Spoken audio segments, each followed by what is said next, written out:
was it through Star Now that you put out a bit of a call?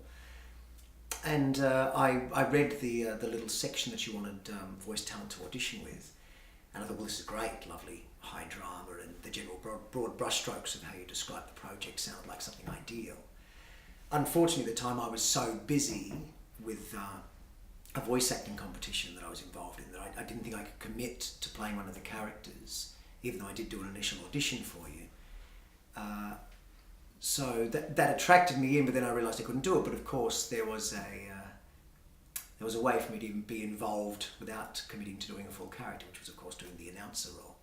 It was an audio drama, which is something I've always had a passion for. I listen to a lot of UK stuff. Hitchhiker's Guide to the Galaxy was my absolute favourite radio series, my favourite thing to listen to. And I've been following that kind of stuff in the UK, where there is a tradition of audio drama still going today. But there's very little of that in Australia. So when I heard about someone doing an actual radio drama project, I was kind of leaping at that opportunity to do something, because it's a really beautiful medium. There's stuff you can do with just audio that you can't do with film, that you can't do with the written word. It creates something in your imagination that's just... You can do things with audio that you just can't do with film, which is what excites me about it. Was it a Yowie?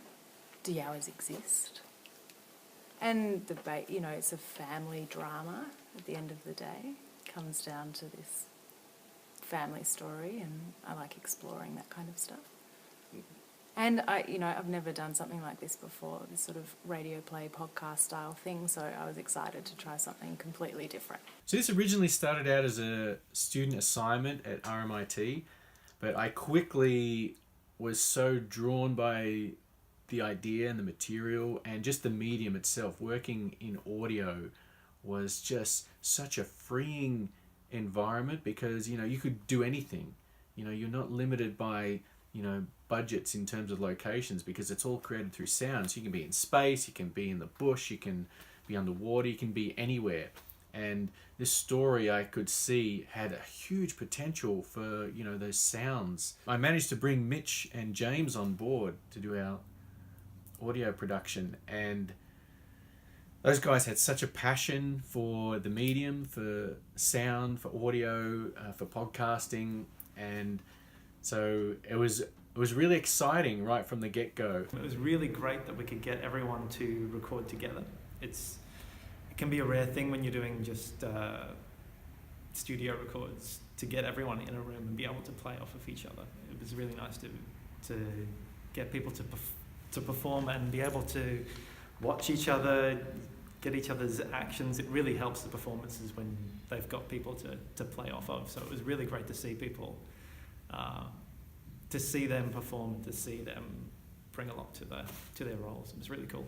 The more you acted things out realistically, the better it was, or the closer you were to... You can't just stand still and talk. You have to get fully invested and involved and bring the actions into it, and the more you did that, the more it became alive. The casting process was really interesting, because I had to find voices that not only sounded really great individually, but also sounded together and blended together as an ensemble group. Any kind of show, choosing the announcer, and for myself, when I do my podcasting, choosing the voice to use in a particular narration or something, it is about matching an attitude that complements and sort of sells the idea that you're trying to create through the rest of the production, of course. You don't want to go against the grain of it. The voices we found were just fantastic. The actors were really tremendous. And in fact, we did a live read-through at RMIT first, before I did the rewrites. And that was invaluable, because once I gotten to know these actors and what they could do and what they sounded like, I had to write more. I had to write more for them to do. I could tailor each character, each role to the individual voices, and give them all more airtime, so that they all had something extra to do. It had to sound Australian, but still have that slight RP officialness to it. it had to be serious, had to be a dramatic edge to it, because the whole thing is going to be finishing on cliffhangers, and you could tell right away this will be high drama as it goes, and probably quite frightening at times. And so yeah, it was a matter of just matching it to that. Imagining, I think when I was doing the page of reads, I was just thinking, okay, what will I be coming out of, what will I be going into? And chances are I figured anything that was about come back next week, something awful has probably happened. So it has to be a voice. Because that's the problem, you don't get to hear what you're coming out of, but you have to make a guess that, like, this was probably the mood, I'll need to sit here in the way I present. As opposed to like, well, kids, come back next time. See you 7 head. But yeah, it's sort of funny, out of place, doing sounds like if you were really doing it, but you're not, and you're just behind a microphone. And it's like, okay, now pretend to run or like scream or, but it's all like out of joint. Now make this sound. Now do this. And it's like, oh my God. It went off like a dream. Like it was so relaxed and comfortable. Everybody got on so well, and they were so easy to direct. They really guided themselves pretty much, I would say. The few instructions and things that I added or suggested, they really took them on so well, and they just really fully embraced it. I don't know, I feel like they felt like they were involved in something special, and they really just wanted to do the best that they could do. I'm very impressed with the finished product. I think it exceeded my expectations. In fact, and I listen to a lot of these kind of dramatic podcast serial things, American-based ones such as, let me think, The Message, Afterlife, The Black Tapes, which is a bit of an ongoing serial. There's some really good kind of dramatic, dark-themed kind of ongoing serial podcasts. And I think this is right up there in terms of the quality. Certainly in terms of the production value and the sound effects and the scoring really makes a difference, really lifts it into a sort of a cinematic kind of area. Interestingly, the background music we have that Aaron's listening to in the series by Satej Singh has actually gone to #1 on iTunes in India. So congratulations. I'm really excited that I got to hear it at its end result, and I think the whole combination now of the performance, the sound design, the music, everything all together just really brings so much energy to it. It's a really exciting thing to listen to. It's similar to, like in terms of the sound quality, the sound design, it's similar to a film in terms of the sound that you're hearing is a really, like a high concept film. It's got that kind of exciting, dynamic stuff going on, which is really, really cool to listen to. I think it's incredible. It blew me away. I mean, I knew some of what you were doing in the background, and you talked about it, and we'd seen or heard snippets of these trailers, but to hear it all come together, to hear not just what we did in the studio, which is what I remember, but all of the sound effects and the Foley and the music and just the way it was edited together. I mean, it's incredible. It really takes you on a journey. I deliberately went into this with no expectations, because often when you go into something with expectations, they're very rarely met and you end up feeling disappointed. Whereas this is the most, freely collaborative project that I've ever worked on. And I had no real attachment to the outcome. I was just going to let it be what it's going to be. And I quickly discovered that you surround yourself with the best people, then you end up with the best product. I'm super pumped and excited for people to hear it. I'm so excited that I cannot wait for the rest of the world to hear it. I would describe it as a serialized drama with a supernatural twist. There are horror elements in there. There are kind of thriller elements. It's, for anyone who hasn't heard an audio drama before, it's like being able to watch a film with your eyes closed. Is the best way to describe it. You've got your eyes closed and you get this whole world to just fill inside your imagination. It's if you've never listened to one, it's unlike any other experience. It's really wonderful. I heard someone else say this, and I can't think of what else I would call it, but yeah, I think it's a supernatural thriller, which is what someone else said. But it's got a bit, it's a murder mystery, it's a whodunit kind of thing, yeah, that's all I can think of. Stealing Lauren's answer. Yowie is an emotionally escalating podcast series with a unique Australian voice. It's a nod to the radio serials of the past, infused with the sounds and technology of today. It's TV for the ears. A fictional storytelling series to inspire a new standard in the landscape of Australian podcasting.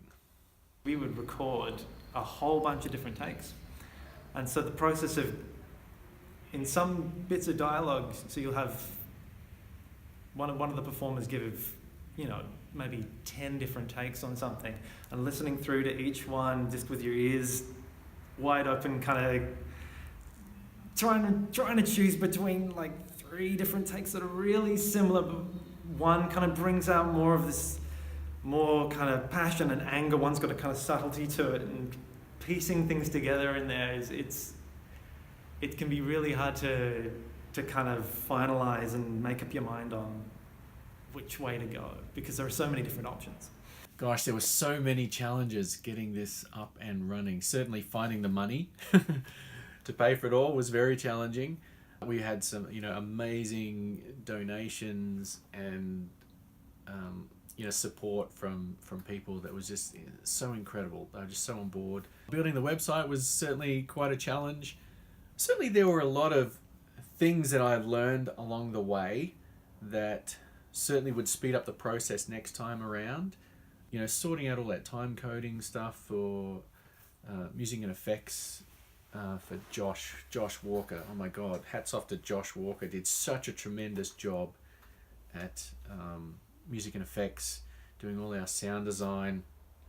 It was just incredible. Finding that right blend of voices was, paramount. Right from the very start, as soon as you hear that music, boom, boom, boom, Leon's music, and then you hear Kristin's voice, straight away it sets the tone, sets the standard, and you know that you are in for one hell of a ride.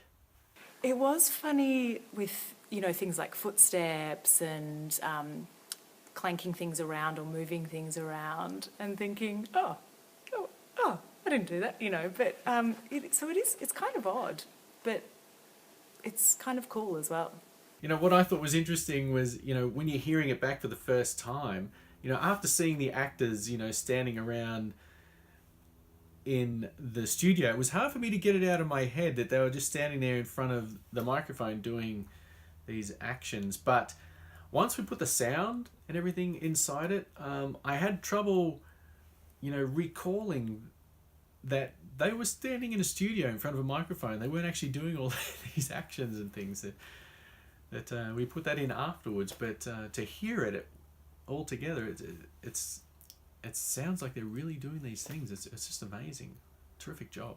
Look, to be honest, I would have loved to have played a character and be more involved in that sense. But for me, I think I enjoyed listening to the finished thing the most. Because, my role was really just to do those announcing sections. Hearing the finished thing was the exciting part for me. I liked the teamwork. I mean, I think we all came together really well, really quickly in that studio. We hadn't really, got together much, and we didn't know each other very well, and we all just came in there and gave it everything we could and really embraced it all. And yeah, even tonight, not seeing people for such a long time and all coming back together and reminiscing, and it's just a wonderful feeling and a wonderful vibe that we've created together. Having Leon's music come into it just elevated the whole thing to a whole other level. And it's cinematic quality. It's incredible. Such a talent, and we're very lucky to found him and had him on board.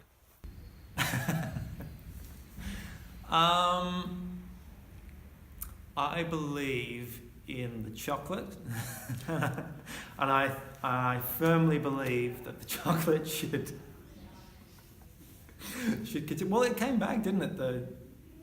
Yeah, it was gone for ages, and then the Yowie came back in time for Yowie to be released.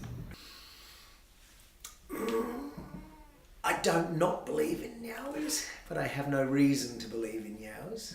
But I think it's an amazing world. There's certainly room for them. Let's say I consider it a distinct possibility. Maybe. You never know. They could be out there. Absolutely, I believe in Yowies. I have several theories about them too, but no, they're definitely out there. Definitely. Yowies, Bigfoot, Sasquatch, they are all related, but no, they're definitely out there. I'm very proud to be involved with such a distinctly Australian sounding production that is at this level that I think is going to be, well received, hopefully even internationally, because it has such a distinct flavour. It will stand alone, because there is a lot of content out there in the podcasting world, some of which is excellent, very high production value, and then everything down, and I think this will be very well received. So fingers crossed, this is going to find its audience, and then it's onwards and upwards. But yeah, I'm very proud to be involved. I think it's a great product. I'm really thrilled that I got to be part of an audio drama project in Australia. It's something that I'm passionate about wanting to bring to Australia, because there is such a tradition of it in the UK that's still going strong, with the BBC kind of keeping that tradition alive. But then you've got companies like Big Finish that do amazing audio dramas as well. And for us to do something of a similar quality to all of the stuff that's of the best stuff that's out there in the UK, and some really good stuff that's coming out in the US as well, for us to be doing stuff at the same level is really, really great to hear. It's really thrilling, and you really should listen to it.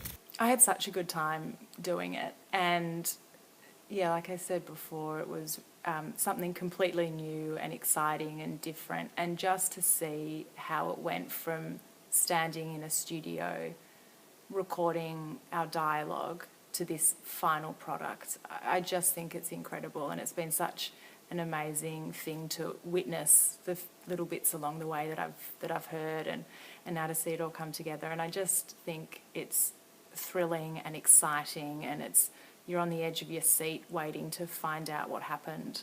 And I'd even forgotten some of the bits, so listening to it again, you're like, oh yes, oh that's right, oh my God, we're coming up to this bit, and it was really quite exciting, and I just can't wait for other people to hear it, because I think it's awesome. Just to thank everybody who was involved in this project. Just thank you to the actors, thank you to all our cast and crew, our production facilities, music and effects, Daron, Dave, Josh at Music and Effects. Thank you so much for all your help or your support. That said, I feel like I am the luckiest man in the world to have been surrounded by such creative, professional, amazing people that really just wanted to bring their A game to this, to create something, really unique and special that, I think is going to have such international appeal as well.